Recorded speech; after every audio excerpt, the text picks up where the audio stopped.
Okay, welcome to the 10th in a series of programming in action on the Atari 8-bit.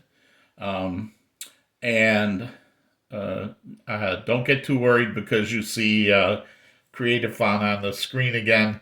I promise there will be action programming in this video, unlike the last video. I just want to say that I've been really encouraged. I didn't know I would get to like 10 videos. But one of the things that's been really great is I've been getting a lot of support from people who've watched the videos who've been very helpful to me. For the in between the last video and this video, one of those people was Ken Jennings on Facebook, who helped me understand the mystery of where I thought there was like a mistake in De Re Atari, and he pointed out to me what my misunderstanding was. So I want to clear that up first right away. And it's actually going to play into the action code that we do in this video. So it's very relevant, the conversation that he had with me about how this works. So I want to review from the last video. The Atari character set has 128 printable characters from 0 to 127. That's 7 bits can hold a number from 0 to 127. These, as they're displayed on the screen right here, are in a TASCII code order or ASCII code order.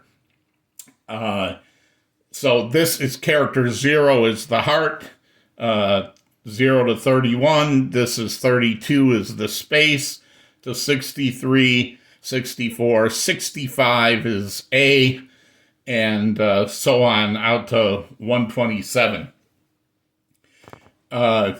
This is based on the original ASCII code, which is, I think, American standard coding for information interchange, something like that. So a lot of computers use the same numbering. So the reason Atari stuck with these codes is so that for most of the part, they are compatible with other ASCII codes so that they work with printers. So like if I send a character code 65 to a printer, it'll print an A. If I send a 32, it'll print a space. And what ASCII said was, when they defined this standard in the first place, was we're going to reserve the first 32 characters for control characters. Mostly they meant for control characters to give the printer directions. So even though in Atari, which is what makes this a TASCII versus ASCII, you have these screen graphic characters that you get, you can also send these character codes to a printer, and some of them will say print in bold, print underline, double wide characters, carriage return, etc. Then they said, let's have the next 32 bits will be the numbers and all the punctuation. The next 32 bits will be the uppercase letters and the rest of the punctuation. And then the last 32 will be the lowercase letters and a few more control characters. Now, that's ASCII codes, screen codes. Atari has a different code that it used for where the character sets in memory. So if you remember, I said last time, each character is actually 8 bytes, where some of the bits are turned on and some of the bits are turned off, and that's what makes the characters look like they do on the screen. So an Atari character set in graphic 0 will have all of these 128 characters, which have the 7 bits, and they will be taking up 8 bytes of memory for each character. So you have 128 times 8, it's 1K, 1024 bytes it needs for a whole character set. The problem is, or not the problem, but the difference between the ASCII codes that we are using for color and plots and so forth And the way Atari stores these arrays of bytes in memory is that, and I touched on this in the last video, this is actually the first 32 bytes of screen, not 32 bytes, but the first 32 8-bit arrays in the Atari screen memory. So this takes up the first 8 bytes, second 8 bytes, third, fourth, fifth. This takes up the 31st set of 8 bytes. And then we start here. This is 32, 33. So in screen memory, starting at location E000 in your computer where the ROM character set is, this is the first character. And they go from 0 to 63. And then it jumps up to here and does these characters, and then it does these characters. And you might say, well, why did Atari store these characters in a different order than the ASCII set? One of the reasons, I think, is because we're using graphics 1, where the top 2 bits will control the color, or 2 bits will control the color, and 6 bits will control how many characters you can get to, so you can get to only half of these characters. And if Atari had stored it in the way it is here, I mean, the most least used characters are at the beginning of the array. And the ones that you would use the most, are down here in the third bunch, the uppercase letters, or the second group of 32. So if graphics 1, I only had, half of the character set, I'd get the control characters and the numbers, or I'd get upper and lowercase. I think Atari just said, look, this is the most useful 2 sets here to get punctuation and numbers and the uppercase letters. So let's move that to the front of the array and have those bytes available in the front of the array. And then we'll put these 2 sets, this set here and this set here, at the second half of the array. So if you're in graphics 1 or 2, you'll normally get this set and this set. Now the character code doesn't change. This is still character code 32. This is still character code 65. But where it's stored in memory, this is the 0th set of bytes. This is the 33rd set of bytes, and so on. So this is going to be important. We're using character code. We're using the less than and greater sign for our dog character. So the character code for these is 60 and 62. But the index into the screen memory array is actually going to be 28 and 30. So if I counted along here from 0, this would be 28, this would be 29, this would be 30. So remember that when we get to the action. So how does Atari get from the character code to looking into this array of bytes in memory to know what to display on the screen? It's part of the operating system. And most of the times we're okay with letting the operating system do the translation from character code to index into this array of bytes. There's a couple times where we can't rely on the OS. So there's like some codes, like 125 will not print the right character. It'll try to clear the screen. And 155 is like carriage return. That won't print a character. In that case, you'd actually have to go into memory, find the number, set of 8 bytes, and grab them and print them yourself. But it's much easier to let Atari OS say, I want this code, give me character code 60, give me character code 60, and let it plot all these bits and bytes on the screen and draw the character for you. All right, so hopefully that's not too confusing. And now I'm going to go into the action code. So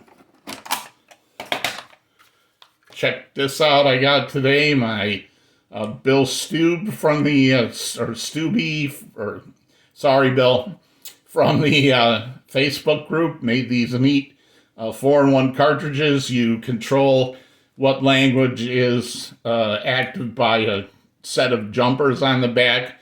With the top jumper, this is an action cartridge. If I put both jumpers in, it'd be a Max 65 cartridge. But right now it's action cartridge.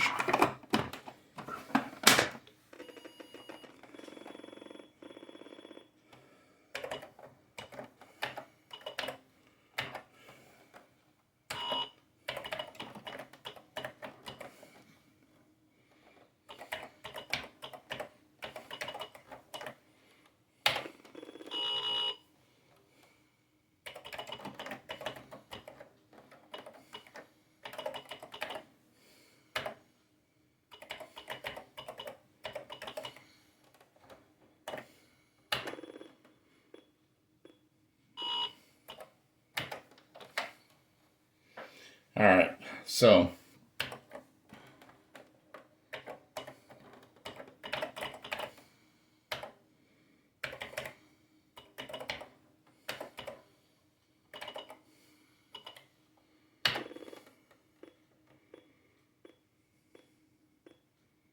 okay, this is where we were before. I'll run this to show you again what it does. The only difference between what's up on GitHub right now is that I changed these to hexadecimal instead of 60 and 62. I'm using the hexadecimal codes. Same thing for the blank. Instead of decimal 32, I'm using decimal or hexadecimal 20. Just so I want people to get used to using hexadecimal numbers. So, just a reminder what this does. Right, so right now we haven't redefined any of our characters. It's still just the greater than or less than sign. One other thing I want to change while I'm in here.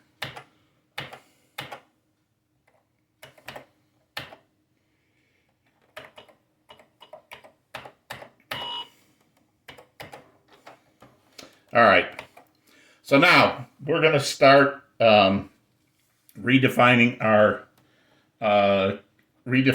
character set. We're going to need to add some variables for this.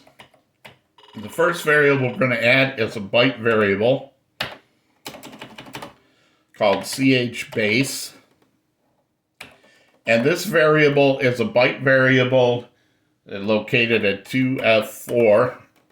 I am not going to try to do decimal conversions tonight, but get out your Day-Ray Atari. What this is a single byte that holds the high byte of where your memory location to find the character set is. So when you boot up your Atari, if I did a print of the value of the byte in this address at 2F4, it would be E0 because your character set on initial startup is at E000. So it's E0 is the high byte, and that is where it's located.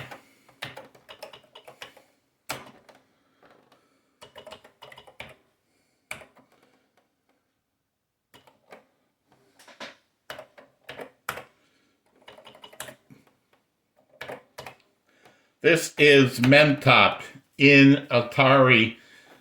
This tells you the top of your available free memory. It tells the computer where the top of the available free memory is. If you look in mapping their Atari, there's actually two memtops for action. This is the one you want, 2E5. As you see, this is a card, so it's holding an address of where the top of memory is. And we're going to need one more card, which I'll call RAM set, which is going to be the pointer that we're going to stick in here to say this is where my new character set resides.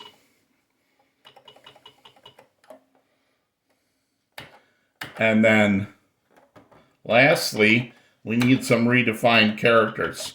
This, I'm going to show, hopefully, 3 different ways to redefine characters. This is the most simple way, and I'm doing it this way mostly just to display the technique of what's going on.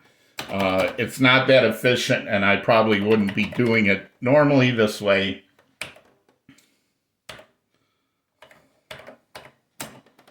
And I didn't memorize these. I actually have a cheat sheet here. And these are characters I had defined in Redefined to make the dog. This is the dog pointing to the right.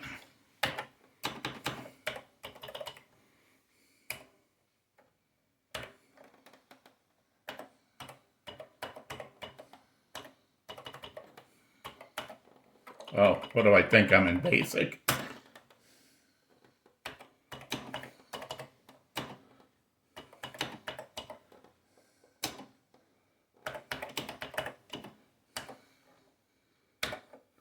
And let me just double check my work so I don't get a weird looking dog. Okay. So this is one character. It's 8 bytes stacked on each other that I drew in Creative Font and then got the data for. Same here. This is a dog to the left.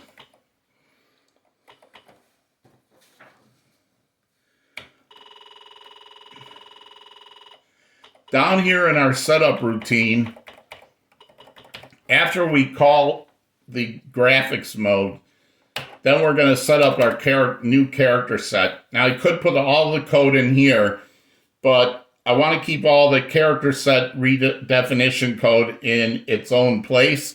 So I'm going to make a new procedure that sets the redefined characters. And if you'll remember, if I'm defining a new procedure, or if this wants to call this procedure has to be defined before setup. So I need to put it above setup.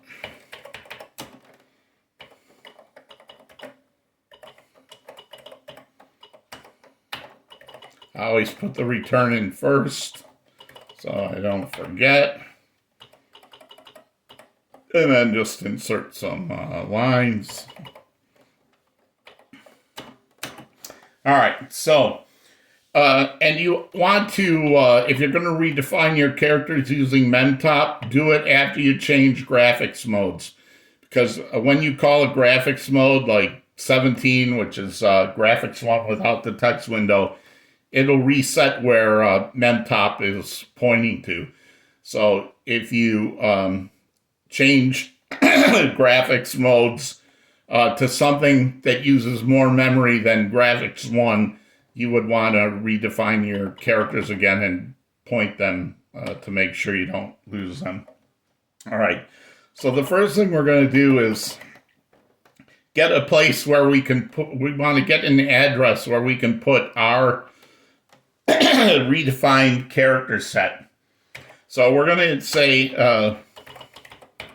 MemTop, and because we're using graphics 1, it only uses half of the character set. So remember, each row of the character set that we saw, there's 4 rows. They each take up 1 page. Because a page is 256 bytes.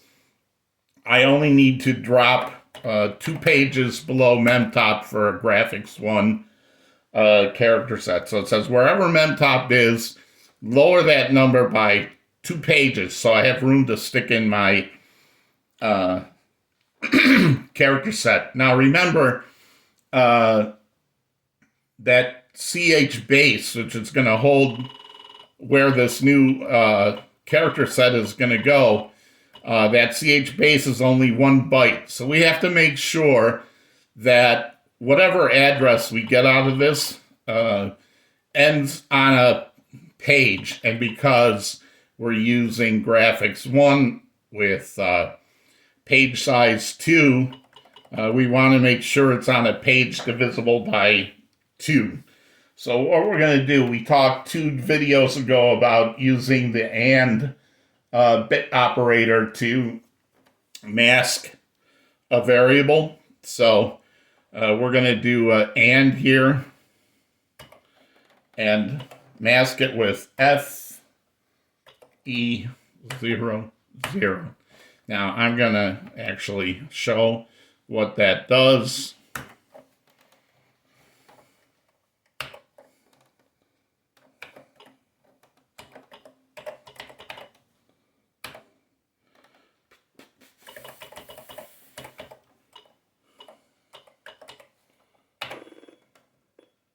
All right, so let's say I just had memtop that had,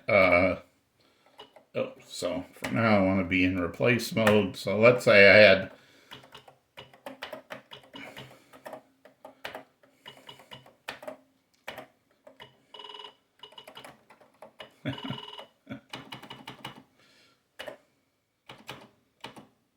I don't know, let's just say this was where the address I got back for where memtop is.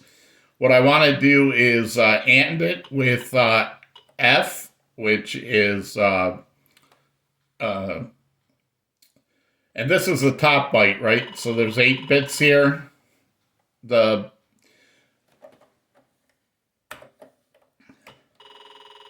If you'll remember with AND, if I AND anything with 0, it's going to come back with 0. So I'm automatically changing this to end on a 0, 0. It's going to lower out the lower 8 bits.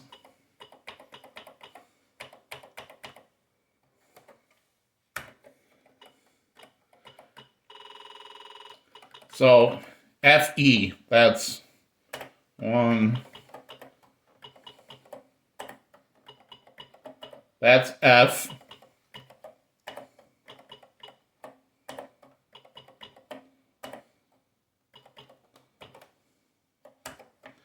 And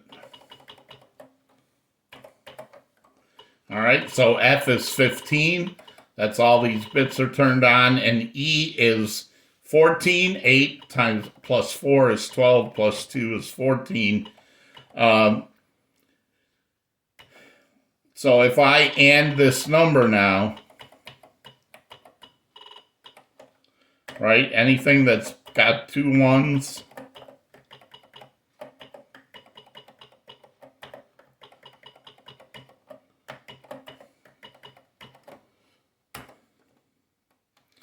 so you can see that this lower bit will always be 0 because I have a 0 here.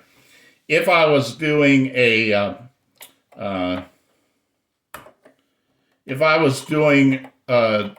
full character set of like graphics 0, I would drop this by 4, which is 1K, 4 times 256, 1K, and then this would be a C instead.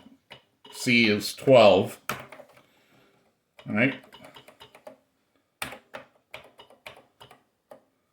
So in that case, I would make sure that it's got to be ending at least on a page divisible by 4. This would be a page divisible by 2, and this would be a page with a odd number page. So to not have an odd number page, we just drop the 0, which is the E, and to get not have a page divisible by 2, we set this to 0. So this would be FC in this example. So I hope that's not too confusing, but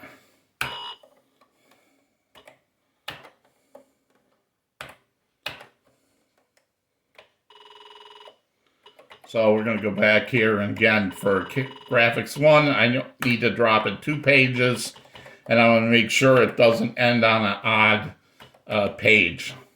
And I'm going to 0 out the bottom 2 bytes so that only the high byte has anything in it.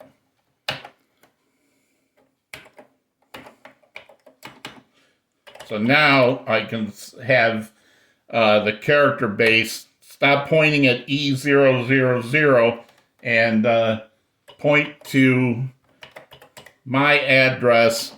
But keep in mind, this is a this is a card, which means it's got a high byte and a low byte.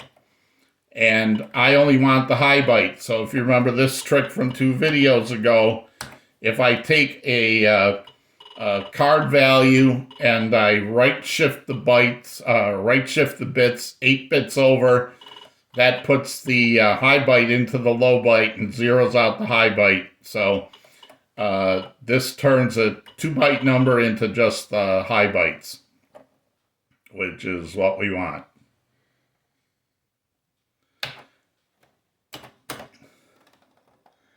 And now we're also going to say, hey, the new top of memory is also...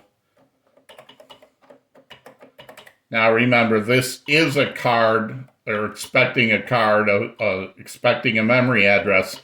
So no shifting here. I want the high bit and the high byte and the low byte here. But for CH base, I only want the high byte.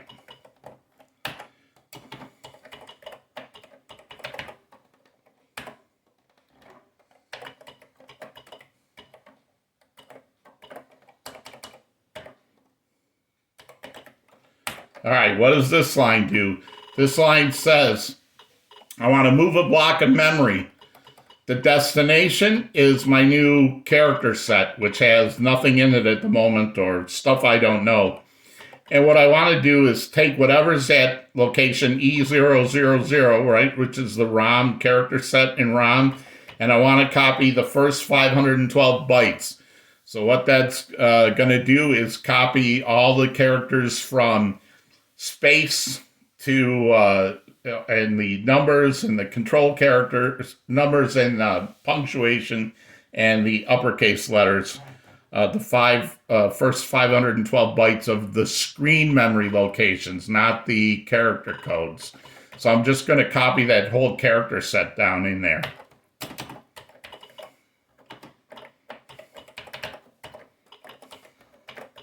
Now, I want to change one or two of those characters in that set I just copied.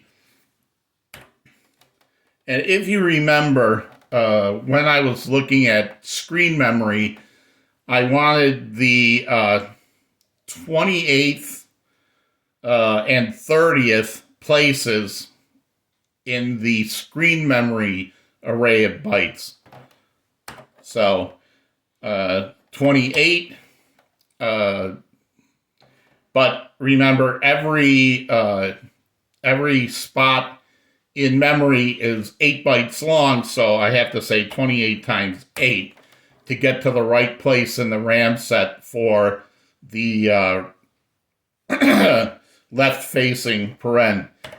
And then so that's my destination, an offset from the beginning of my RAM set over to the 28th character block of 8 bytes. And I'm going to copy my byte array from here, right? So I'm going to copy these 8 bytes,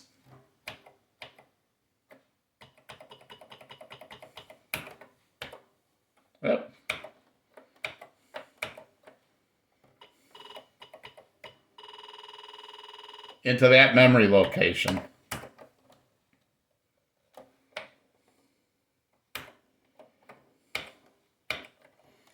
Then I'm going to do the same thing at location 30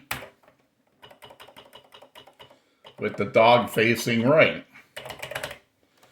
And so I'm saying from the beginning of RAM set, go over 30 blocks of 8 bytes apiece, and at that location, that's where the 8 bytes for the right-facing greater than sign is, and then copy the 8 bytes from this array up here.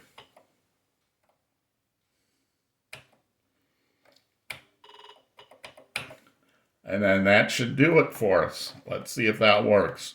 So again, what we did was we said we want to find a place to stick our new character set. So we'll drop 2 pages from the top to fit in a 512K, 4 pages if we wanted to do a full character set. We're going to get the high byte by doing this right shift 8 trick. We're going to copy now. This will point to our new character set. This will reset memtop so that the computer will not overwrite our character set because now it thinks our character set is at the top of memory. And then we're going to copy the whole character set. And then we're going to overwrite 2 of those blocks of 8 bytes with the 8 bytes that we made in Redefine.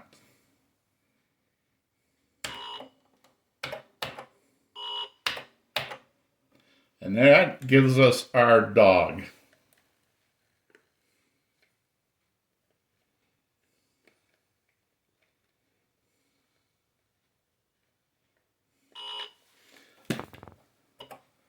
Now, I said I will show a couple other ways. Notice like here, this works because I'm only defining 2 characters. But if I was defining 20 characters or 40 characters, doing it character by character would not be so great. So instead I could do something like this.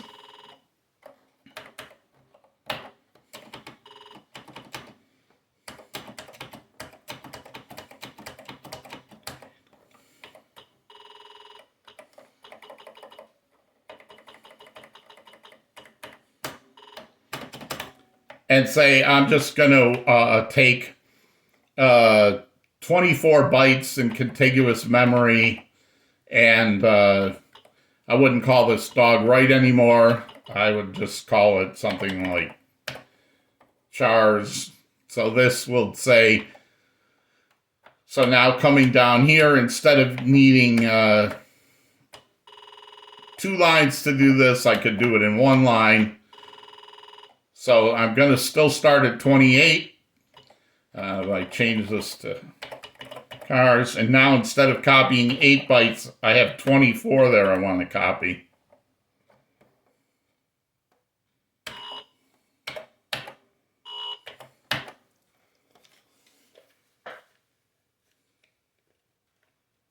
Oh, I got them backwards.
There we go. That's better.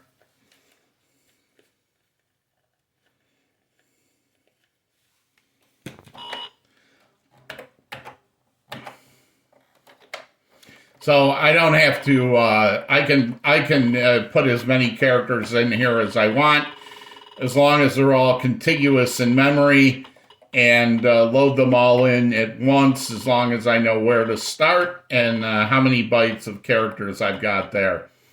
And the last way I'm going to show you is if, let's say, you redefine the whole character set, then creating an array in your program is not really that feasible either. So I'm going to show you something which I'll have to get back to later. But let's do this. Sorry, clear.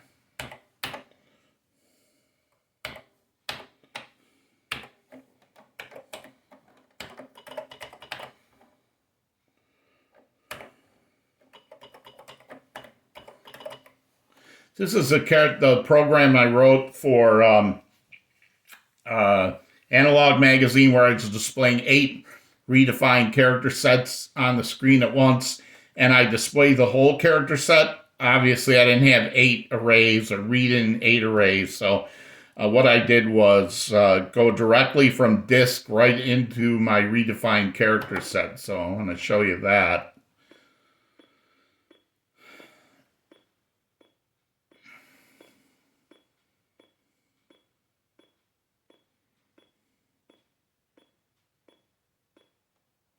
All right.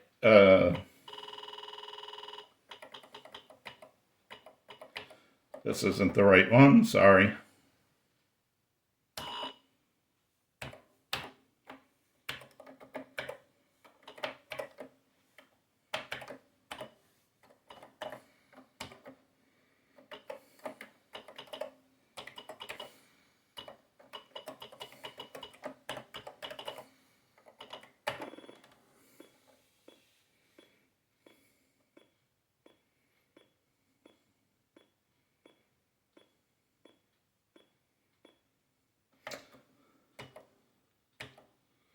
All right, so what I want to show you is here, if you go back, and we're going to revisit this stuff in a later video. If you go back to a few videos about calling machine language from your action programs, you remember I talked about you can jump into the operating system central input-output routine by calling this address, calling it a function, and calling this address. With the A register will get ignored, and the X register will have the IOCB channel that you had set up previously. And this is a function here, which I'm calling from someplace else, but I just want to show you how I do this. I take the name of a file. I'm using a byte array to hold a string. This is something I will show probably in the next video. But for now, just trust me that although this says byte array, it's actually a string, which has the name of a file. And this is a card which holds the address of where I want my redefined character set to go. So I made this a function because in the analog program, I'm loading 8 character sets, so they have 8 different addresses they have to go to. So close channel 1, open channel 1, this file name, which will be a font file that's been saved to disk, a redefined font file. And 4 means read. ICOM is one of the bytes in the ICB for channel 1. So ICOM, I'll go over this in detail later. I'm just trying to get through to show you. ICOM is how I want to read the record. ICB address is where is it going to, and ICB length is how much data am I reading. So what this says is open this font file for read, and 7 means I'm reading a big block of code. I'm not reading 1 byte at a time. I'm just reading a big block of code. I want it to go to the address here, which will be where the home of my redefined character set is. And I want to say, give me 1024 bytes. So give me a whole redefined character set. And then I just call the central input-output routine. It will go to disk. It'll read 1024 bytes of redefined characters and stick them in to memory. That's the super fast way. And this is channel 1. That would be channel 2 and so forth. But the memory addresses I have here, I probably should have called them ICOM 1 and ICB address 1 and ICB length 1 because they're specific to channel 1. But anyway, all of this is channel 1. So, all right, that's a lot for one video. I know it's, wow, 40 minutes. Sorry. but it covers all about where I was wrong about De Re Atari and how to define your character sets in action and the three different ways. Do them one character at a time, do a block of characters in a byte array, or load them all from disk. We're going to come back later to talk about like string handling and file input output, but we have a little more to do on character sets, which we'll cover in the next video. Thanks. Bye.